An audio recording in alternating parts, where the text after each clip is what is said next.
In the book, As a Man Thinketh, James Allen wrote that men do not attract what we want, but we attract what we are. What you are is who you are. It's who you're being. It's who you see yourself as. It's what you actually believe you deserve.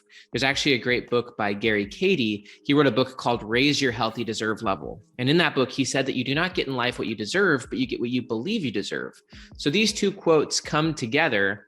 And there are multiple other quotes that I'm going to share with you in this short video to explain the biggest challenge, the biggest problem that people have with ultimately creating the success that they want in their life. A lot of people have a hard time actually knowing what they want. They're actually still looking and discovering for what they want. And they think that it's something they have to go out and find. The first truth is that you actually choose what you want. Your desires are actually a product of yourself. You're not a product of your desires. You get to choose what you want. And that's a choice that you get to make. And over time, you can actually get better and better and better at actually choosing what you want, visualizing what you want, making the decision and going out and getting it. Dan Sullivan actually says that wanting is a skill. You can choose and learn to want something, but wanting itself isn't enough. You can actually visualize your success. I can see things in my future that I want, but this is what brings up the biggest threat and the biggest challenge that people have, which stops them from ever actually accomplishing or getting what they want. And it's the belief that what they want is out there rather than in here. It's the belief that they have to go out and get it, that they don't have it already. Once you come to this state of acceptance that what you want is already yours, and you just come to this place of acceptance, this place of knowing, then all of a sudden you can then go forward as your future self. There's a great quote actually from Florence Shin. She said that faith knows it has already received and acts accordingly.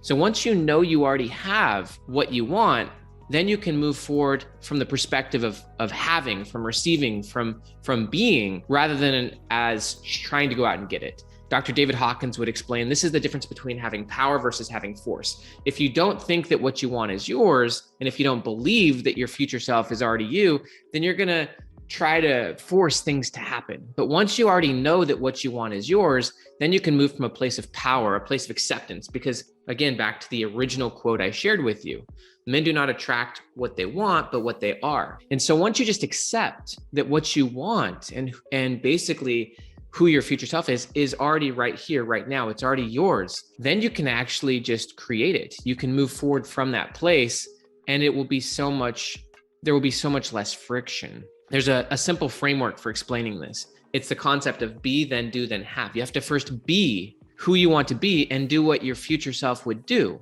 Do what that person would do, and you can then have anything. You can have what your future self would have. The opposite is how most people approach it. And it's that they think that they must first have something, whether it's credentials, a certain amount of money, an idea. They feel like they must have something first, which then qualifies them to do what they want to do and be who they want to be. So this path leads people to constantly seeking meanses rather than going straight to the end. There's a difference between means goals and ends goals. And rather than just being at the end, realizing that you can already be there and then operating from the end. Stephen Covey said that you should think from the end in mind, but really you want to be from the end in mind. Once you actually accept that what you want is already yours, you can then start being from the end and doing from the end.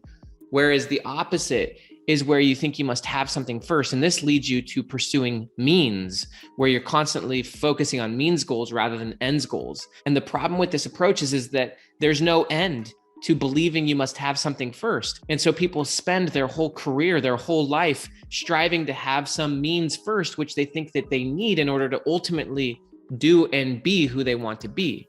So you can approach your life either of these two ways. Either you can start with have and think you must have something first, which gets you focused on means, and you're focused on what you believe to be the prerequisite or the pre-qualifier. And so you're always focused on means. And so you're working on, first I have to have this in order to do what I want to do. And then I can finally be who I want to be. And that's you operating in a very linear way. That's you operating from your present self. That's you working towards your goal. Whereas the opposite is the much faster, the much more powerful approach. And it leads to a lot faster realization of what you want. And that's where you begin with the end in mind. You see what you want to have and where you want to be, and then you operate from that future. You start to accept that what you want is already yours. It's already yours. It's right here. And the reason you don't have it now is because you haven't accepted that it's already yours. You haven't accepted that it's all right here and that you already have it. Once you reach that place of acceptance, then you're no longer emotionally resisting what you want. You need both. You need to mentally clarify what you want, but then you need to emotionally accept it. You need to believe you deserve it. Back to Gary Cady, you don't get in life what you deserve, but what you believe you deserve. And if you know, back to Florence Shinn, faith knows it has already received and acts accordingly. Once you know that you already have it. Denzel Washington, by the way, the famous actor, said the same thing in a commencement speech.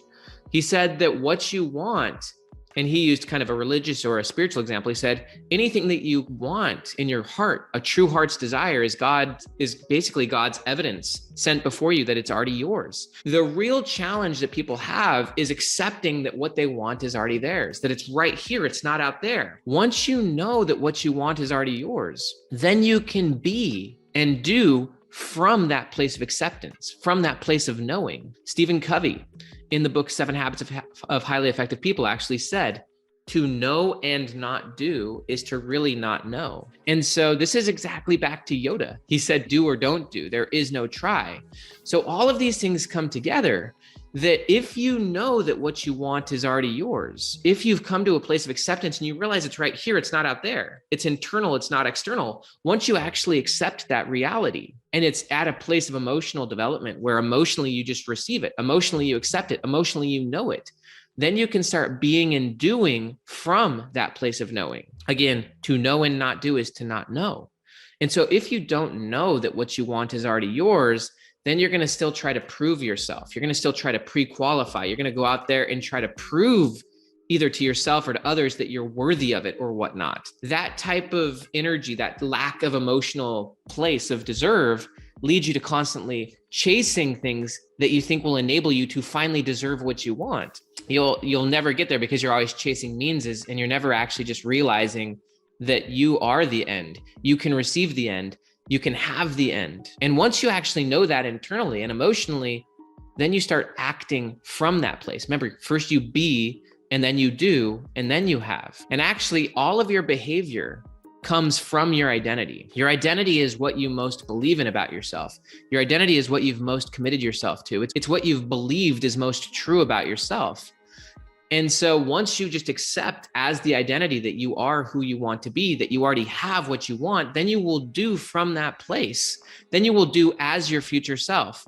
Then you will have eventually and very quickly what you want.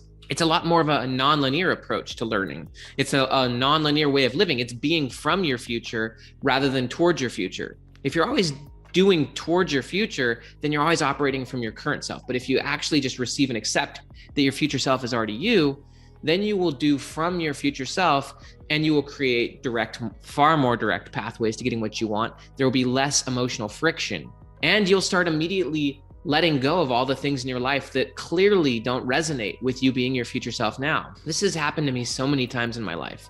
Let me give one example. When I first started blogging back in 2015, I started blogging on medium.com. And in my mind, I already knew that I was going to become a professional writer. I already knew that I could and would be who I wanted to be. And so I wrote from that place of already being a professional writer. And because I wrote from that mindset, rather than me starting as an amateur, I started from the perspective that I already know I'm going to be successful. I already know I'm going to achieve. I already know that I can succeed. And so because I had that emotional place of deserve, I didn't have emotional friction. I didn't avoid it. I didn't have a fixed mindset. I already just came from the place of, I know that what I want's already mine. And because I came from that place, it literally only took like two months for me to start writing viral blog posts. I was able to engage in deliberate practice. I was able to clarify my future self and just be in a place of learning and growth mindset. I knew I wasn't my current self. I knew that I could change and grow and develop. And so very quickly, I operated from a place of just pure emotional acceptance. And I was able to succeed very quickly in that endeavor. So one of the things that's really important with all of this is that once you accept that what you want is already yours, then you can immediately see all the areas in your life that are creating any form of friction. And you can just immediately delete those areas of your life. You can immediately remove the toxic behaviors, the toxic relationships, or you can just honestly reposition yourself in a way that more fully aligns with you being your future self now. This is the key, really. And if you study anyone like Dr. Joe Dispenza or people like that, even Gay Hendricks in the book, The Big Leap, the core change that people need to face here is the emotional realization that what they want is already theirs, that it's already here, and that they don't have to spend years, weeks, months, decades going out and getting it. Once you realize that it's right here, that it's all right here, that you already have it, and you come to that acceptance, you realize that that's what you deserve, and you just know that what you want is already yours. Then you do from a totally different place. To know and not do is to not know. Once you know that what you want is already yours, once you just reach that place of acceptance, you believe you deserve it, there's no more emotional friction, you've just let all that go and you receive it, then you will do fundamentally differently than if you're trying to do to prove that you deserve it. Once you know that what you want is already yours, there's no more proving. There's no more worrying about what other people think. There's no more questioning yourself. This is a place of pure confidence, pure faith. And once you do that, then it's just you doing from that place, that much higher place. And that higher place, again, straight back to the immediate quote from the top quote from James Allen. And by the way, his book, As a Man Thinketh, is such a beautiful book, that men do not attract what they want, but what they are. And once your identity just fully accepts and aligns with what you fully want, and you know that that's who you already are, then your behavior stems from that higher identity. And so it's really, and then this actually connects with one other dot, and I'll just connect this last dot. And this comes from the book, The 15 Commitments of Conscious Leadership, that you can know what you're committed to by the results you're producing. And this connects right with identity, because your identity is what you're most committed to.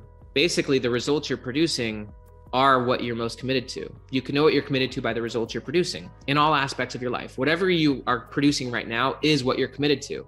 And what you're committed to is your identity, and your behavior comes from your identity.